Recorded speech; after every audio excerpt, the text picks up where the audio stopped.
What do you think is the most devastating question you can ask that will cause your brain to totally freeze and instantly sabotage any chance you might have had of success? I want you to think about that for a moment, and I'm going to reveal with you the answer in just a moment. I'm Cliff Townsend, founder of BrainMaster.com and host of the podcast Get Rich Quick or Stay Broke, where you will learn the principles, strategies, and secrets on how to generate wealth quickly. The reason why I started these platforms is because I'm in a personal mission to earn $1 million or more in a very short period of time. And I'm going to be sharing with you the same secrets, the same principles, the same techniques, the same strategies that I'll be using to achieve my goal right here on these platforms. And if you believe that this is a worthwhile goal and believe that this is a goal that you would like to also pursue, then I invite you to join me on this journey. However, I do have one quick favor I need to ask of you. I developed a very unique coaching method called CAGE. And the A in CAGE stands for accountability. As a coach, I found that my biggest job is actually holding people accountable for the goals that they say that they want to achieve in their lives. And that is exactly what I want you to do for me. I want you to hold me accountable. So if you see me, hear me say or do something that is not in alignment with my goal, I want you to call me out. Deal? Okay. So before we get into the question that will cause your brain to instantly sabotage your success before you even have a chance of getting started, we first need to have a basic understanding of how our brain works, right? So there are two primary controlling parts of the brain. It's what neuroscientists call, these are what neuroscientists call system one, and not surprisingly, system two.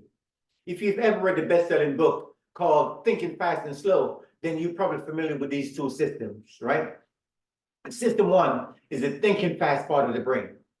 And the reason why it thinks fast is because it really doesn't take time to fully process the tens of thousands of pieces of information that is attempting to enter our brain on a daily basis. Some scientists believe that estimate that the average person processes approximately 70,000 pieces of information on a daily basis every day. That's a lot of information. System one operates primarily based on past experiences. So any new piece of information, anything that it is not familiar with, anything that new that tries to get in, usually gets rejected immediately. So because it doesn't process a lot of new information and it primarily only works with what it already knows, meaning past experiences, system one is able to operate at lightning speed because it doesn't exert much energy in thinking about things, right? Here's a really interesting thing though. It's based on past experiences, right? So, but the experiences doesn't even have to be your own. System one will respond the same way based on how you reacted when you saw how other people reacted to a certain situation. We'll dive into that on another episode. So here are some examples of system one thinking at work, right? When you've been getting up on the same side of the bed for days, weeks, months, years, brushing your teeth, driving your car, tying your shoelaces, turning on your computer, checking your social media. For most people, these things happen automatically. They take absolutely no thought. Therefore, all the brain power energy is used in doing these things. This is system one thinking operating at its best. And just so you know, we are in system one mode the majority of our lives. Most people get up every day and they repeat 90 to 97% of the exact same things the day before, and the day before that, and the day before that, and the day before that. Have you ever asked yourself, isn't there more to life? Or how did I get here? You got there because of system one. System one took you there. System one keeps you repeating the same experiences and doing the same thing over and over again. System one keeps you in your comfort zone. But we'll talk about comfort zone on a different episode. System two, on the other hand, unlike system one, is slow and deliberate. It takes time to process things. System two is the thinking slow part of the brain. System two uses a lot of energy to process the thousands of pieces of information that comes into our brain on a daily basis. System two is conscious and logical. And this is where new information, new ideas get processed. However, the brain is designed to protect us and keep us safe. So therefore, system two will determine what it considers to be dangerous from what it considers to be not dangerous and will act accordingly. Here's a couple of examples of system two at work. Have you ever parallel parked in a tight parking space? Remember how much focus it took, how much focus and concentration that it took turning the wheel at the right angle, backing and passing, pressing on the gas, pressing on the brakes at the same time, going forward a couple of inches, backing up a couple of inches, going back and repeating again. It takes a lot of focus, a lot of concentration, especially if it's a really tight space. In fact, I know people that will park 2 blocks away and walk back before they really even attempt to do parallel parking, because it takes a lot of focus, especially in a tight spot. If you're able to do that, if you're able to parallel park, thanks to system 2, that system 2 will work. Here's another example of system 2 will work. Have you ever had to make a life-changing decision like which house to buy, or whether you should take that dream job? But taking that dream job means moving to a whole new city and leaving your family and friends behind. That is system 2 will work. So that is the basic concept of how to work individually apart. So here's how to work together. According to research, the human brain weighs approximately 2% of our body weight, but it consumes approximately 20% of our energy on a daily basis. And of course, the majority of that is consumed by system 2 because it takes a lot of energy to process information. System 1 wants to be as efficient as possible. In fact, both systems want to be as efficient as possible. However, some would say that system 1 is lazy, and some would say that it's just more energy efficient. Regardless of whatever you call it, right? Here's what usually happens. Whenever you attempt to do or learn something new, system 1 immediately shuts it down. Here's what I mean. Have you ever, and I think this happens to most of us, have you ever worked at a job and you had that one person that was always saying, that's not my job. That's not what I get paid to do? Yeah, that's system 1 at work. Whenever you have that new business idea, whenever you think about moving to that new city or even learning to parallel park, system 1 says, that's not my job. They don't pay me enough to take risks with a new business idea. And I don't want to move to a new city that I've never been to. And we don't need to learn how to parallel park. We can park 2 blocks away and walk back because we need the exercise anyway. See, all of those fancy new ideas you have, system 1 says, please take them over there to system 2 because that's what they get paid to do, not I. See, here's a problem with that. According to research, we use system 1 thinking in approximately 98% of our decision making. And the reason is because they're very close friends. They've known each other forever. They know, trust, and like and rely on each other forever for all our decision making. So for the most part, system 2 usually just goes along with whatever system 1 says. So how do we override this system and not allow our brain to sabotage our success, whether we want to start a new business, lose weight, learn to parallel park, or any other worthwhile goal that we're attempting to accomplish? And notice I use the word worthwhile goals in order to put system 2 to work. This question is what most people ask when they're thinking about doing something new or learning something new. And this is one question will cause your brain to immediately sabotage your success before you even get started. And that question is, how? And as my mentor and friend, Mr. Les Brown says, how is none of your business. See, this is what happens when you ask out. System 1 says, I don't know how, and I don't care how, because that's not my job. They don't pay me enough to figure out how. Anyway, why do we need to start a new business? Why do we need to move to a new city? Why can't we just continue doing things that we've always done? We're pretty comfortable, right? Why change things now? Anyway, it's never going to work. You're wasting your time.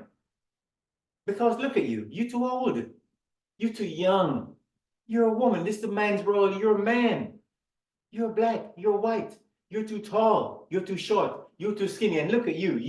You are definitely too fat. You, my friend, says, however, see, you're sick and tired of being sick and tired. And you're determined to make a change in your life. So you say, I'm not listening to you. I don't care what they say. I'm going to start that new business. I'm going to write that book. I'm going to follow my dreams and nothing's going to stop me. So move out of my way. Let me go talk to system 2. And you go talk to system 2 and system 2 looks at you, ponders for a moment and said, so I hear you got big goals and dreams, huh? And you're excited. You say yes, and you start to explain. But before the first word comes out of your mouth, system 2 says, whatever system 1 says, that's my decision too. And it crushes your dreams into tiny little pieces. Remember, 98% of our decisions are made by system 1. And now all of those doubts that you had, they start to creep back in. You start thinking, who do I think I am? I am just a woman. Maybe I'm too old. I'm too short. And look at me. I'm too fat. Who's ever going to take me seriously? See, for most people, that's how their story ends. That business idea doesn't seem like such a brilliant idea anymore. That book that they started to write is now collecting dust. And once again, they go back to accepting a life of mediocrity.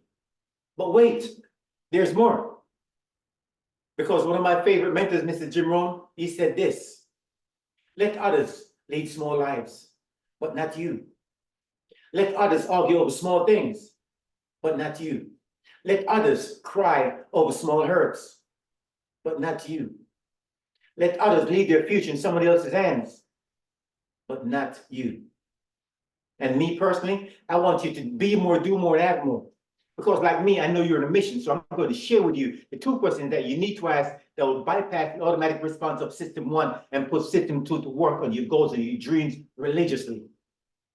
The first question you must ask before you approach system 2 is, what? What exactly do I want? You have to break it down, describe it. What does it look like? What does it smell like? What does it feel like? You have to visualize it. How will you know once you've achieved it? It must be specific. It cannot be 2, 3, 4, 5, 6 different things. There can be absolutely no confusion. Remember, both systems are always looking for a way to be more efficient, which simply means they're always looking for a way not to do any more work than what is absolutely necessary. Which is the reason why system 1 makes the majority of your decisions, because most of them are not clear and specific. So system 2 simply goes along with whatever system 1 says. So what do I want? What does it look like? Here's a quote I read recently, which sums it up for me. And it goes something like this. It says, take up one idea. Make that one idea your life. Think of it, dream of it, live on that idea. Let the brain, your nervous system, your muscles, every part of your body be full of that idea, and just leave every other idea alone until that idea has been accomplished. The second and most important question you must ask, and this is the question that's going to put system 2 to work. That question is why? See, without a strong question, you will never get past the automatic response of system 1. This is the question that gets system 2 into action.